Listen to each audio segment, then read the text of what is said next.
قل هذه سبيلي أدعو إلى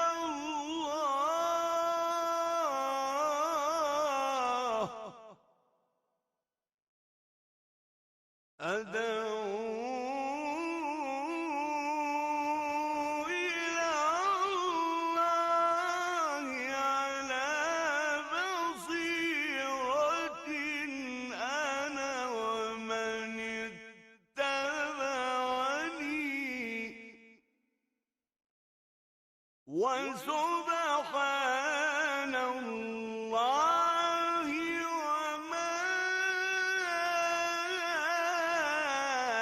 أنا من المشركين. بسم الله الرحمن الرحيم. إن الحمد لله نحمده ونستعينه ونستهديه ونستغفره ونعوذ بالله من شرور أنفسنا ومن سيئات أعمالنا. من يهده الله فلا مضل له ومن يضلل فلا هادي له، وأشهد أن لا إله إلا الله وحده لا شريك له، وأشهد أن محمدا عبده ورسوله صلى الله عليه وعلى آله وأصحابه وسلم تسليما كثيرا. أما بعد. In this Usul al-Thalatha class, after the author mentioned knowing one's deen and Lord, his deen and his messenger, he said, فَإِذَا قِيلَ لَكَ بِمَا عَرَفْتَ رَبَّكَ. If someone said to you, so now we go into detail, how did you arrive at the knowledge of your Lord? The answer, he says, فَقُلْ بِآيَاتِهِ وَمَخْلُوقَاتِهِ. He said, through his signs and those things which he has created. Then he mentions examples of those signs.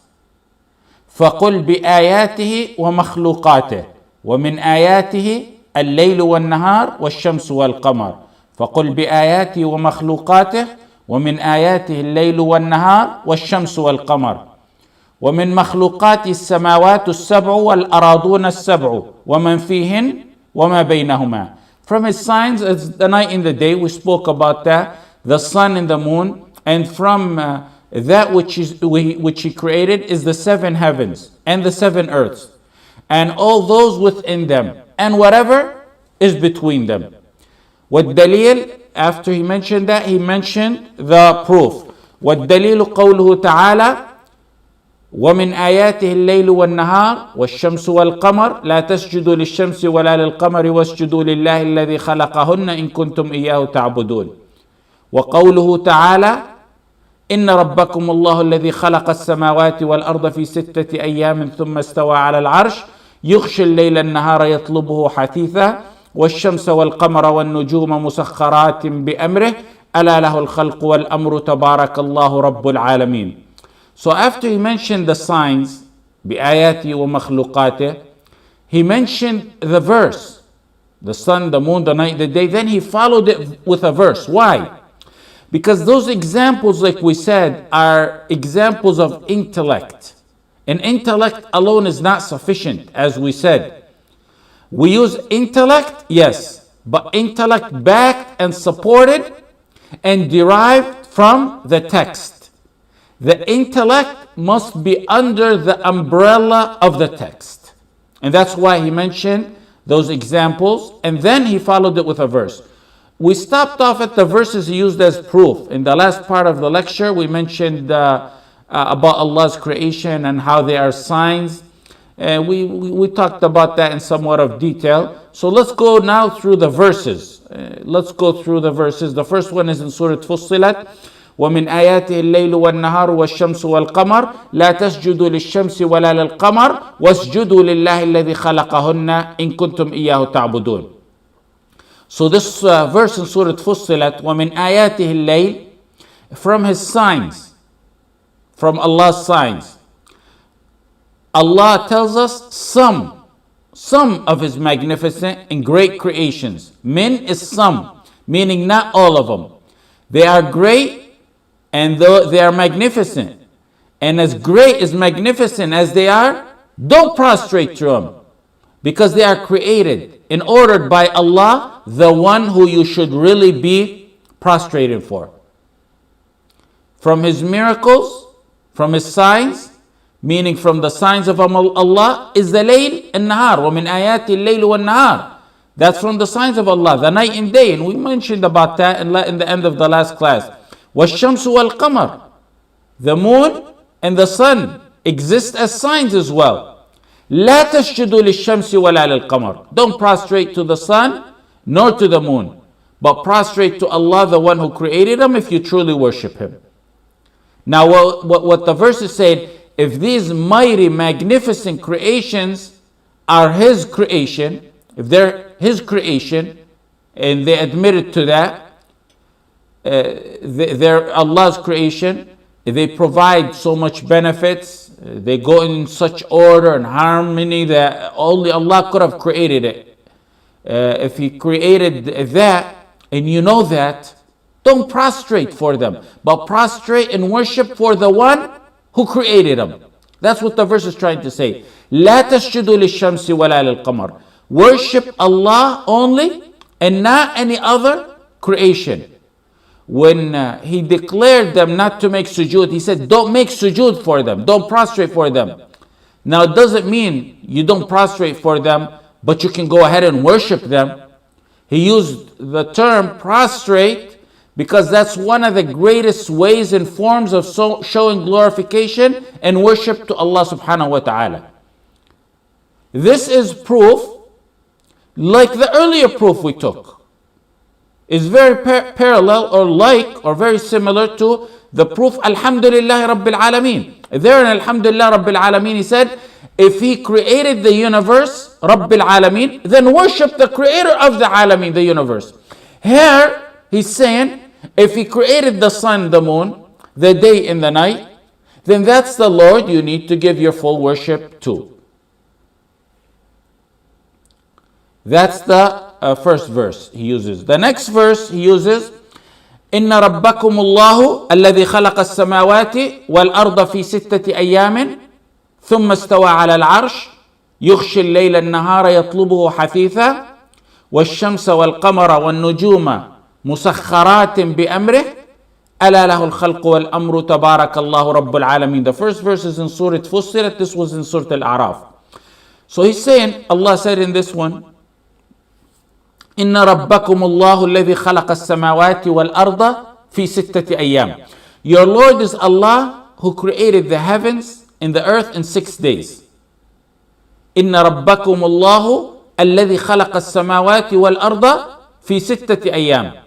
Now, Rabb here means, Rabbakum means the one you should be worshipping. في ستة أيام. في ستة أيام, He created it in 6 days. 4 days were for the earth and 2 days for the heavens. This is something confusing to some, and many get it wrong. And Al-Qurtubi and others spoke about it. The 4 days for the earth, and then there was 2 days for the heavens. How so? There's verses that may confuse someone. In one of the verses, Allah said, قُلْ أَإِنَّكُمْ لَتَكْفُرُونَ بِالَّذِي خَلَقَ الْأَرْضَ فِي يَوْمَيْنِ وَتَجْعَلُونَ لَهُ أَنْدَادًا ذَلِكَ رَبُّ الْعَالَمِينَ. In Surah Al-A'raf. Do you verily disbelieve in Him who created the earth in 2 days? That's 2 days for the earth. But then in another, this verse mentions 2 days. But then in another verse, it mentions وَجَعَلَ فِيهَا رَوَاسِيَ مِنْ فَوْقِهَا وَبَارَكَ فِيهَا وَقَدَّرَ فِيهَا أَقْوَاتَهَا فِي أَرْبَعَةِ أَيَّامٍ سَوَاءً لِلسَّائِلِينَ. Surah Fussilat, it mentions 4 days. He placed in the earth mountains from above it, and blessed it, and measured it in sustenance for us, for the dwellers on this earth, in 4 equal days. So He said in 4 days, 2 days for the creation of the earth, and 2 days for placing the mountains and what's in Surah Fussilat, for a total of 4 days. Some take the verse in Surah Fussilat, in Surah Al-A'raf, and say it states 2 days, which it does. Then take the verse in Surah Fussilat that I mentioned, which states 4 days. Then they say 6 days total. They add them together And then they add 2 more for the heavens. No, the earth is a total of 4 days, not 2 plus 4, a total of 4. 6 days starts on Sunday, and the last of the day is Friday. And it seems and it's apparent, as some of the Mufassirin said, that these are normal days like our days, because he left it open. He didn't specify days of Allah's days, so it's regular days. Allah created these tremendous entities in 6 days. And if He wished, He could have created them in a single moment, in less than that, even. But instead of doing that, His wisdom, He connected the effects to their causes. And that's from the wisdom of Allah subhanahu wa ta'ala that we don't ask, we can't ask Him about. He could have said be once and it's done. And it comes into existence as He wills and how He wills and when He wills. There's nothing that Allah subhanahu wa ta'ala that He can do. But there's great wisdom in the 6 days, in creating it in 6 days. He, Allah subhanahu wa ta'ala, first of all, like I said, He can't be questioned about what He does. While we get questioned, as in Surah Al-Anbiya, لا يسأل عما يفعل وهم يسألون. Some scholars have attempted to explain the reason as to the wisdom behind the heavens and the earth being created in 6 days. And among those, for example, is Al-Qurtubi, rahimahullah. He said in his tafsir, he gave some reasons. 3 main reasons. The first one is to teach his slaves kindness and deliberation in their affairs. That was the first reason. The second reason, he said, to manifest His power to the angels step by step. And his third reason is because Allah has decreed a course for everything. Everything has an appointed time. For example, He delays the punishment of the sinners where He could punish them right now, on the spot, on the spur of the moment. But He delays it because everything has an appointed time with Him. He created them, therefore, over time. That's Al-Qurtubi's opinions. But then you got, for example, Ibn al-Jawzi spoke about it in his tafsir, Zad al-Masir. He gave approximately 5 answers. He said Allah wanted to create something each day to show His power to His angels and those who witnessed it. And he attributed to Ibn al-Anbari. He said that's the opinion of Ibn al-Anbari, of the wisdom behind it. Then he said also a second reason, He was preparing things for Adam and his offspring before He created Adam, to emphasize Adam's high standing before the angels. So it's to emphasize the high honor of Adam to the angels. The third reason, he says, when you do things in a short time, it's more indicative of power. And when you do things in deliberation over time, it's indicative of wisdom. And Allah wanted to manifest His wisdom in that, just as He manifested His power in it. Another reason He gives is to teach us patience and deliberation. How? He taught deliberation to His slaves through that, through the 6 days. Because if the one who does not make mistakes created the universe in a deliberate manner, then those who are vulnerable like us to making mistakes should do things in a deliberate manner as well. And the final reason he mentions is that the creation was accomplished step by step so that no one will think that this happened as a result of an accident or attribute it to nature. Al-Qadi Abu Saud, he put it more simpler than the previous two, and I very much like what he said. He said it's clear that Allah has absolute power. He has ultimate power. He has ultimate will, and He has perfect control. And He has wise reasons for everything that He creates. And no one knows the reasons but Him for the things that He created. And just like He has wise reasons for everything He creates, He also has wise reason for creating the heavens and the earth in 6 days, when He is able to have created them simply by be, and it would have been done by kun fayakun. And I like that explanation very much. The next part of the verse, إن ربكم الله الذي خلق السماوات والأرض في ستة أيام ثم استوى على العرش. Then he ascended upon the throne. ثم استوى على العرش. That he, Allah subhanahu wa ta'ala, ascended upon the throne in a manner befitting him. Now the arsh is not the kursi. Kursi is the footstool. Arsh is the throne of Allah. Arsh is the throne of Allah, and the arsh is the ceiling of all the creations.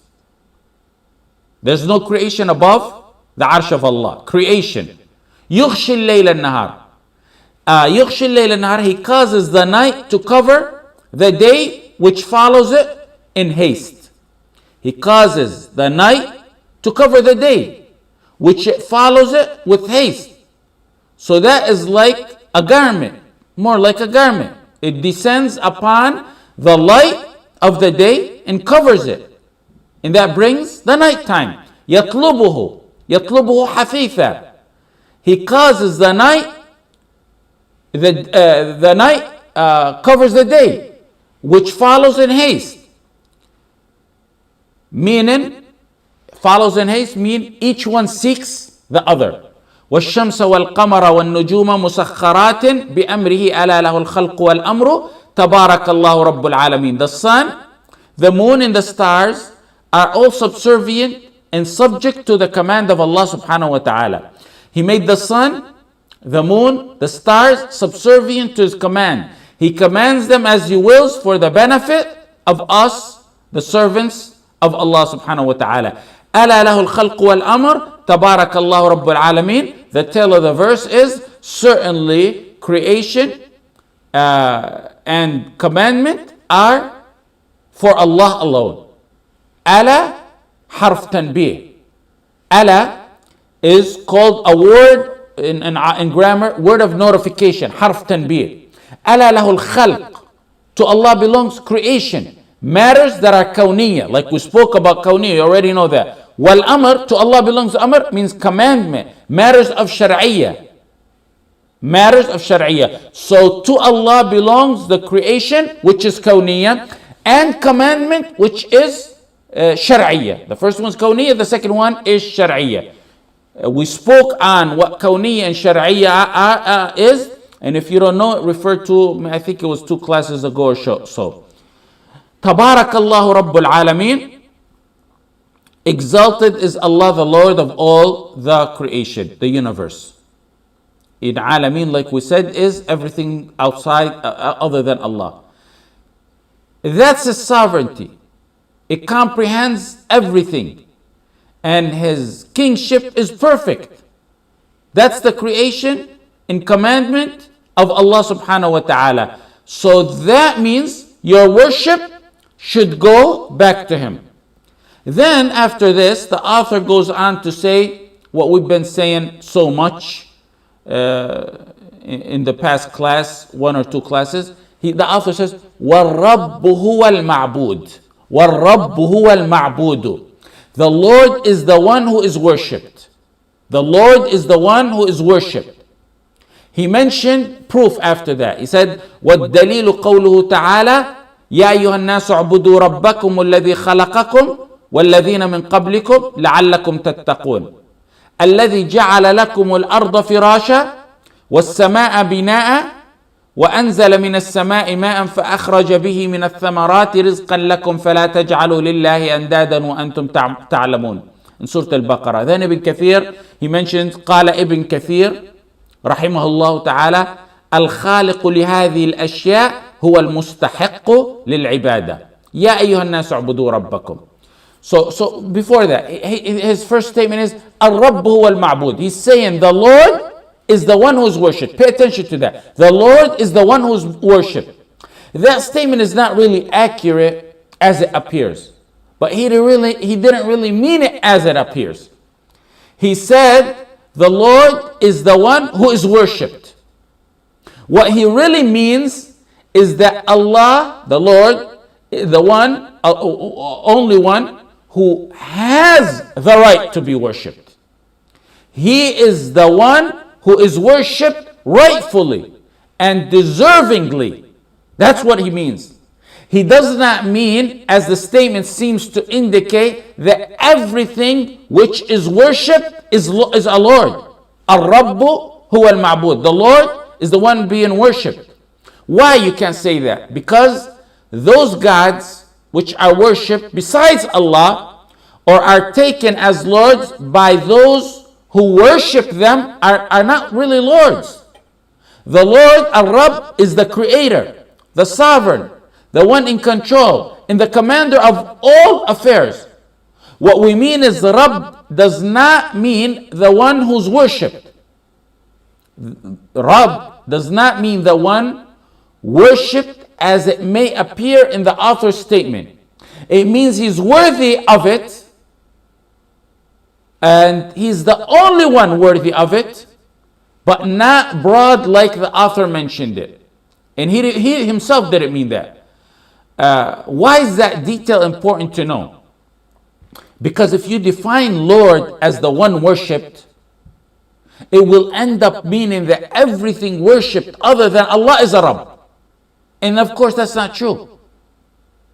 What the author means, he means that the Rabb is the one worthy of being worshipped and no one else. That's what he means.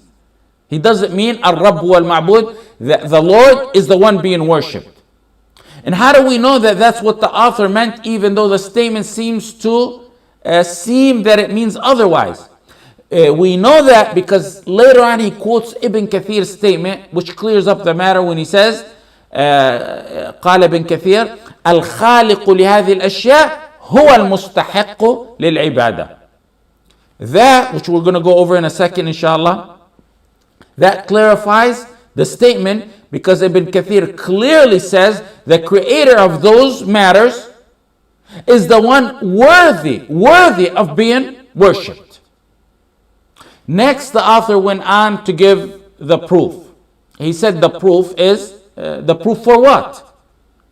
That the Lord is the one who deserves or is worthy of being worshipped. That's what the proof is for. What's the proof? Ya ayyuhan nas u'budu rabbakum. Ya ayyuhan nas, O mankind, single out your Lord with all your worship. The call, Ya ayyuhan nas, he addresses all people. Nas is all people, all mankind, all the descendants of Adam. And this includes Muslims, believers, and kafir. Includes all. Ya ayyuhan nas.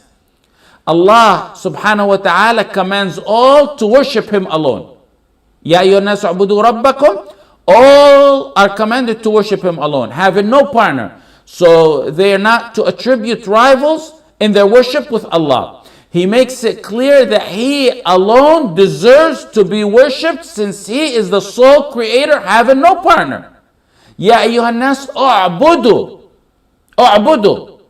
Meaning listen to your Lord in iman. Give your iman to a submission to Allah and follow his commands and submit and glorify him in humility and reverence.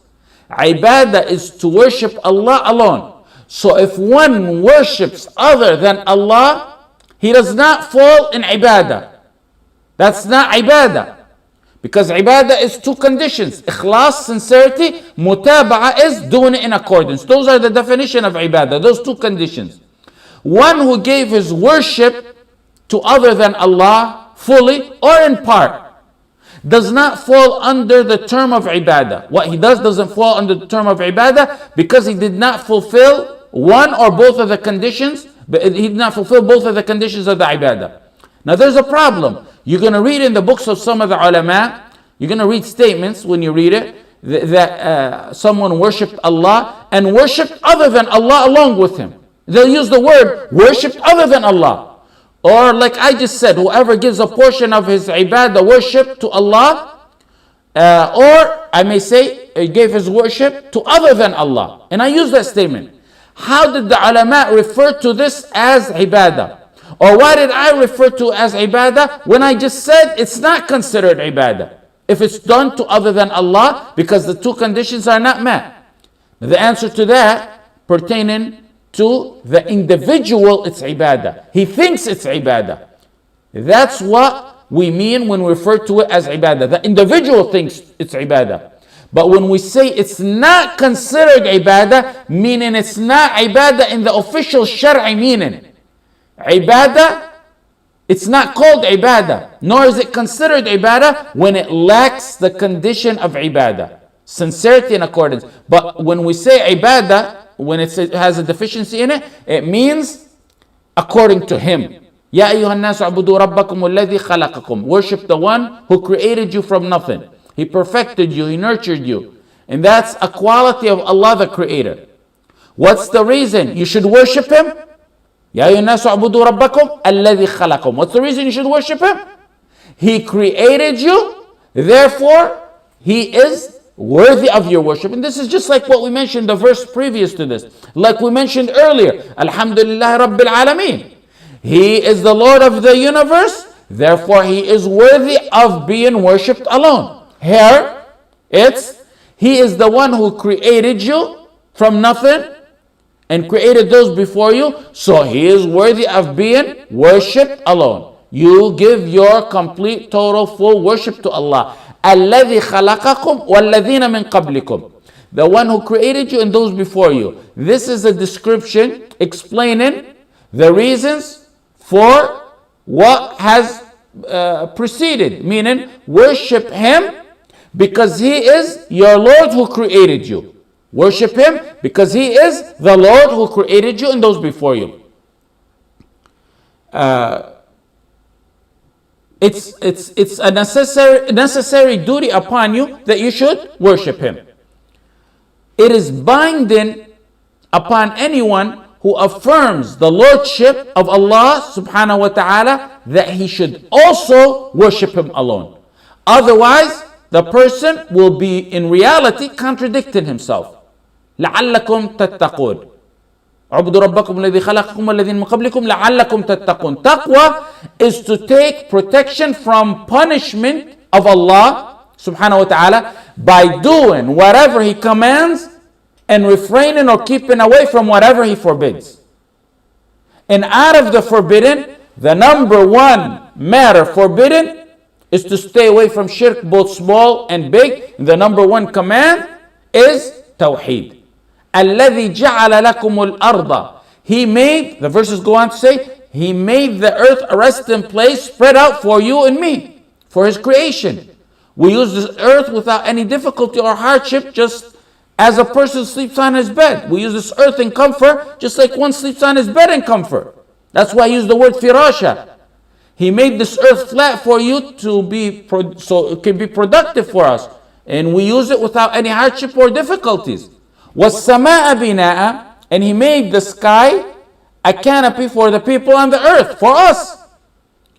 He made it safe and he protected. He made the sky, heaven safe and a protected ceiling. Like he said in another verse, Allah subhanahu wa ta'ala said, وَجَعَلْنَا السَّمَاءَ سَقْفًا مَحْفُوظًا وَهُمْ عَنْ آيَاتِهَا مُعْرِضُونَ. We made the sky a safe and guarded raised ceiling, but the believers turn away from considering the clear signs. Heavens is a place for the sun, for the moon, for the stars, and the stuff that we mentioned in depth, in sort of somewhat of depth at the end of last class last week. Back to the verse. الذي جعل لكم الأرض فراشا والسماء بناء وأنزل من السماء ماء. And then he said he sent down rain from the sky for us. هو الذي أنزل, like in another verse, هو الذي أنزل من السماء ماء لكم منه شراب ومنه شجر فيه تسيمون. In Surah Al-Nahl, he sent down from above us, from the clouds, pure water for us to drink, and which causes vegetation to grow on this earth and to allow the cattle to graze. Sama in Arabic, the word sama mentioned in Arabic is everything above. كل ما علاك فهو سماء. Everything above you. Lisan al-Arab, the dictionary says everything above you is sama.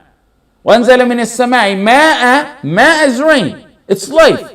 Like Allah said in another verse, وَجَعَلْنَا مِنَ الْمَاءِ كُلَّ شَيْءٍ حَيٍّ وَأَنزَلْنَا مِنَ السَّمَاءِ مَاءً بِقَدَرٍ فَأَخْرَجَ بِهِ مِنَ الثَّمَرَاتِ. So back to the verse, فَأَخْرَجَ بِهِ مِنَ الثَّمَرَاتِ. He brought down rain With the rain, He brought out the crops from the earth, the fruits from the earth, and provision for us, the grains in the earth, the fruits in the earth.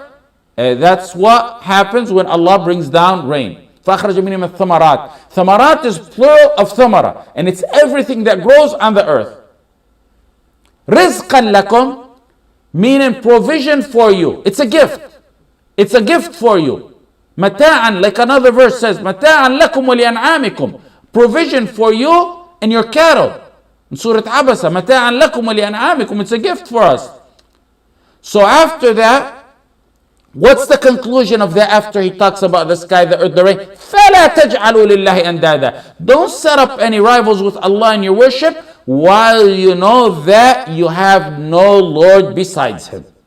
فَلَا تَجْعَلُوا لِلَّهِ أَنْدَادًا وَأَنْتُمْ تَعْلَمُونَ. The conclusion of the verse is, don't set up rivals for the one who created you, the one who created those before you, the one who created you, the one who created those before you, the one who made the earth a resting place for you, the one who made the sky a canopy over you, the one who sent down the rain from the sky, from the clouds for you, the one who produced the fruits and produce with the rain He sent down for you. What's the point of all those that's mentioned in the ayah? Those, don't set up any rivals with Allah. فَلَا تَجْعَلُوا لِلَّهِ أَنْدَادًا. When you worship Him alone. When you love Him alone. When you give your worship, it's gotta be 100% for the sake of Allah. It's not fitting according to sound intellect or even according to revelation that you agree He's the Lord who does all that, but then give your worship to other than Him. Andada is similar or like. فَلَا تَجْعَلُوا إِلَّا أَنْدَادًا is similar or like. وَأَنْتُمْ تَعْلَمُونَ. Don't associate partners to the one who does all of that while you know it. Know what? وَأَنْتُمْ تَعْلَمُونَ. Don't associate partners while you know it. When you know that He has no rival, and that creation, that provision, the control of the affairs, the nourishment of the universe, He does alone. So don't set up any partner along with Him in His worship.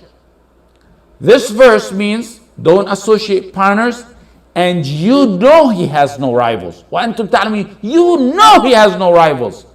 And that you know there's no comparable to Allah. وَأَنْتُمْ تَعْلَمُونَ. Like the verse in Surah Zumar, وَلَئِنْ سَأَلْتُمْ مَنْ خَلَقَ السَّمَاوَاتِ وَالْأَرْضَ لَيَقُولُنَّ اللَّهُ. You know there is no rivals because when you were asked who created the heavens, the earth, you said Allah. So give your worship to Allah. You know there is no likes, nor similar to Him, nor to His creation. So how dare you give anyone your worship or give your worship to other than Allah? And in this verse over here, فَلَا تَجْعَلُوا اللَّهَ أَنْدَادًا وَأَنْتُمْ تَعْلَمُونَ, it contains nafi and ithbat. We said we have nafi and ithbat. You have to deny and affirm. فَلَا تَجْعَلُوا لِلَّهِ أَنْدَادًا is the nafi. You deny any similar to Allah. In the ithbat, the affirming part of it is the beginning of the verse, يَا أَيُّهَا النَّاسُ اعْبُدُوا, that He is the one who is to be worshipped, the order to be worshipped. You affirm with a'budu, worship, and you deny that there's no similars to Him at the end of the verse. This verse combined between the order to worship Allah alone and to deter from worshiping any other than Him, and that there's no similar to Him. This verse is intellect proof to destroy the shirk belief. If you believe He is the creator, sustainer, gives life to you, then you must worship Him alone. It makes no sense to say He does all this, then go worship other than Him. Makes no sense. You don't have a right mind if you're saying that. That's why Ibn Kathir said, the creator of all this is the one worthy of ibadah. These are helpless lords that you worship. Since Allah does everything and He's the one who's creator, everyone other than Him is helpless. وَاتَّخَذُوا مِن دُونِ اللَّهِ آلِهَةً لَا يَخْلُقُونَ شَيْئًا. They worship people who can't even create. The author then quoted Ibn Kathir. He said, قال ابن كثير رحمه الله تعالى الخالق لهذه الأشياء هو المستحق للعبادة. The creator of these things is the one who deserves to be worshipped. The creator of these things is the one who deserves to be worshipped. This statement clarifies the earlier statement Ibn Kathir's statement clarifies the earlier statement by the author of this book, Muhammad ibn Abdul Wahhab, the statement of Ar-Rabb huwa al-Ma'bud. He did not mean the Lord is the one worshipped, as we said. Imam Muhammad ibn Abdul Wahhab meant what Ibn Kathir said here. The creator of the things that we mentioned is the one who deserves to be worshipped. If you go in the book of Ibn Kathir to that quote that we just mentioned, it's worded slightly different. But we said early on in the classes, many classes ago, early on in the classes, that Imam Muhammad bin Abdul Wahhab many times rephrases the quotes that he mentions in his book. And we mentioned previous examples of that. Ibn Kathir, the one we just quoted, he's the alim. He's the alim that we all know and we mention daily, nearly daily. We all have his book. His kunya is Abu al-Fida. His laqab is Imad al-Din. His name is Ismail ibn Umar ibn Kathir ibn Daw ibn Kathir ibn Zar' al-Qurashi. He's called Ibn Kathir because, as you can probably see, that he has Kathir in his name. He had two great-grandparents that were named Kathir. He was born in 700 years after the Hijrah, or 701, in Syria, near Dir'a in Syria, which is right about on the border of Jordan. When he was 5, 6, or even possibly 7, he traveled to Damascus to learn with his brother, Abdul Wahhab. He traveled with his brother to learn. And he began early. When he got to Damascus, that was the place where it was a capital of many of the ulama. And his brother was like a father figure to him. Not only was his brother a alim, but he was also like a father figure, and he stayed by his brother's side for nearly 50 years learning from him. He remained in Damascus, Ibn Kathir, that time as a teacher and a khatib and a mufti, and until he died, rahimahullah. He remained in Damascus. That was where he was stationed all throughout his life. When he did travel, but that was his station in Damascus. He was very good in memorizing. He memorized the Quran before he was 11 years old, as was the trend of the ulama, and as is the trend of the ulama who start young. His father, Ibn Kathir, was a khatib and also a alim in Iraq, in Basra, before they moved to Syria.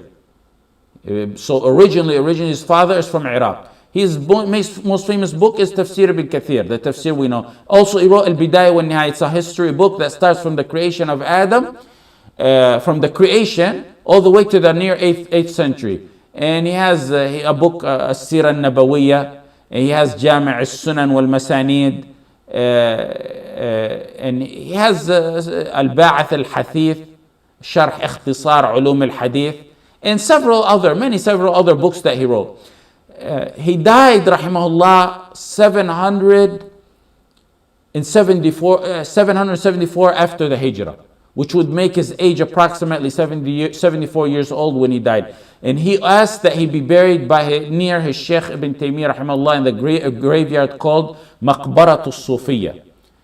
And that's where he was buried, rahimahullah ta'ala. So the author goes back to saying, وَأَنْوَاعُ الْعِبَادَةِ الَّتِي أَمَرَ اللَّهُ بِهَا. Muhammad bin Abdullah said, وَأَنْوَاعُ الْعِبَادَةِ الَّتِي أَمَرَ اللَّهُ بِهَا. The types of worships which Allah commanded, having made clear that it's obligatory to worship Allah alone, given no share to worship to anyone other than Allah subhanahu wa ta'ala. The author, rahimahullah, goes on now to explain some of the different types of worship. وأنواع العبادة التي أمر الله بها. The types of worship that Allah commanded. أنواع العبادة التي أمر الله بها. The types of worship that Allah commanded. Commanded here, amara could be an order of wajib, which is ordained, or could be a mustahab, which is non-ordained, recommended. Some ibadat here includes both, because some ibadat are wajib ordained and some are mustahab, non-obligatory. The wajib means obligatory. Mustahab means it's recommended, not obligatory. So when he said recommended, not obligatory. So when he says it's commanded, here it means both of those. In this sentence, it means both of them. Because out of both mustahab and wajib, in mustahab and wajib, there's some heart actions, there's some saying actions, and there's some tongue actions. So there's 6-pronged division out of that. How? Ibadat that are heart wajib. Ibadat that are saying wajib. Ibadat that are action wajib. Ibadat that are mustahab in the heart. Ibadat that are mustahab in the saying. Ibadat that are mustahab in the action. So it's a 6-pronged division. Don't get the impression that ibadah is only wajib, obligatory. That's what many think, and ibadah is not only wajib. Some of ibadah also includes mustahab. Associated in partner in mustahab sunnah, ibadah is shirk. Just like it would be if it was in a wajib ibadah. Then the author gives examples to those ibadat. He said, مثل الإسلام والإيمان والإحسان. He gives examples. He says the first one is Islam, submission to Allah and obedience. And Iman, true belief of the heart, speech, tongue, and action of the limbs. And then he mentions Ihsan, which is perfection or perfecting your worship. Now these 3 examples he mentions as examples of ibadah: Islam, Iman, Ihsan. They're called the deen. As in the narration by Imam Muslim rahimahullah in hadith Umar ibn Khattab radiyallahu an, when he said the famous hadith that's called Jibril, when we were sitting with the Prophet, the Messenger of Allah sallallahu alayhi wasallam, a man came in with white clothes and very dark hair. That man had no traces of having traveled, and no one knew him. No one knew him, but he didn't look like he was traveled. He sat down before the Prophet ﷺ and joined his knees with the knees of the Prophet ﷺ, and he put his palms upon his thighs and said, "Oh Muhammad, tell me about Islam." He first asked that person, the individual, the stranger, first asked about Islam. The Prophet ﷺ said, Islam is that you testify that none has the right to be worshipped but Allah, and that Muhammad is the messenger of Allah, and that you establish the prayer, you pay the zakat, you fast the Ramadan, and you make the pilgrimage to the house of Allah if you're able to. He said, you spoken correctly. The one who's asking says, you spoken correctly, the stranger. Umar said, so we were amazed. It was amazed how this man asks, then he tells him, you've spoken correctly. That was the first one, Islam. It shows you how observant Umar radiallahu anh was, especially when it came to strangers. He was always looking out when strangers came to Medina. And there's many stories of him pursuing strangers who came to Medina. He observed that he asked then, after he asked, he says, you spoke correctly. One coming to learn doesn't usually say that. He's coming to learn. He said, then tell me about Iman. That's the second question. He said it's to believe in Allah, His angels, His books, His messengers, the last day, and that you have true faith in the pre-decree, al-qadar. It's good and it's evil. He said, you spoke correctly. That was the second question. The third question, he said, then tell me about ihsan. He said it's that you worship Allah as if you were seeing Him, and even though you do not see Him, He surely sees you. Those are the 3 that concern us out of this hadith over here today. Iman, Islam, and Ihsan. Then Jibril asked, alayhi salam, asked about the hour and about the signs of it. And then here the Prophet ﷺ remained for a while silent. Then he said to Umar, do you know who the questioner was? And Umar said, Allah and His Messenger know best. The Prophet ﷺ said he was Jibril. He came to teach you your religion. And this is what we want over here. هذا جبريل أتاكم يعلمكم دينكم. Or in another way, narration, يعلمكم أمر دينكم. So the Prophet declared all these things, Islam, Iman, and Ihsan, to be religion. دينكم. But they comprehend all of the religion. These three matters. Those are the religion. Here, he gives three levels, these three levels of deen. The author gives them as examples, not of deen, but as ibadah. And he will repeat these. We'll repeat these in this booklet that we're talking al-usul al-thalatha in more detail. So we'll talk about them then, later on, in more detail. And he's going to talk about them in detail. But what we need to know for this part of the book, is the author here made what the Prophet ﷺ called deen, examples of ibadah. He mentions Islam, Iman, and Ihsan as examples of ibadah. Then he separated in the wording of the book and mentioned many examples to follow, that followed that, 14 other examples. After this, after Islam, Iman, and Ihsan, he mentioned 14 other examples. Islam, Iman, and Ihsan, the hadith calls them deen. Hadith Jibril calls them deen. Then the author gives after these examples of ibadah, 14 examples to be precise. He classified all the 14 plus the 3 as ibadah, examples of ibadah. Now, why did he consider these three matters? The first ones, that's the issue right now we have. Why did he consider them ibadah when they're considered in the hadith as deen? Islam, Iman, and Ihsan are mentioned by the author as ibadat, while the hadith mentions them, hadith Jibril mentions them as deen. And after the author mentions these three, he goes on to mention 14 more, which are unanimously agreed upon ibadat, like al-khawf, al-raja, al-tawakkul, al-du'a. Some softly criticize the author for mentioning these three matters as that are deen as ibadat. And not criticize as in criticize, but as in wrong. But when, as ulama go through books, they scrutinize every tiny letter sometimes. And as you see, we go through the book, they scrutinize it. So some of them sort of softly criticize them. However, I believe the reason he mentioned Islam, Iman, and Ihsan that are called deen as examples of ibadat, because those three, Islam, Iman, and Ihsan, are the root of all ibadat. What the author was meaning to say is that all the types of ibadat go back to these three levels. And how do we know that? How do we sense that? Because he mentions the three. Iman, Islam, Ihsan. Then he says, وَمِنْهُ الدُّعَاء وَالْخَوْفُ وَالرَّجَاء وَالتَّوَكُّلُ. From them. He mentions the three, then he says, from them, and he mentions the 14 other examples. So, from those three main levels, we derive the 14 examples of ibadat. And he mixes in those 14 examples, he mixes the ibadat, the heart ibadat, the action ibadat, the verbal ibadat.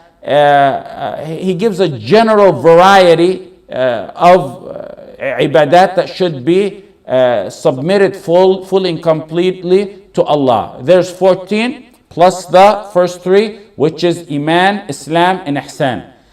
So why did he consider Islam, Iman, and Ihsan as ibadat?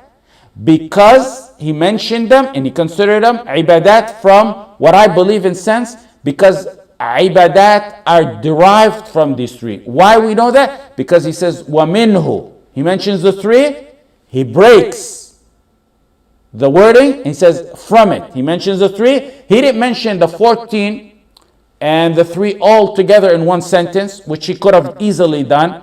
He mentions the first three as ibadat, then he says, and from them, and he mentions 14 other ibadat, and these 14 are not all the ibadat, he just gives a general variety of them. Let's take some questions.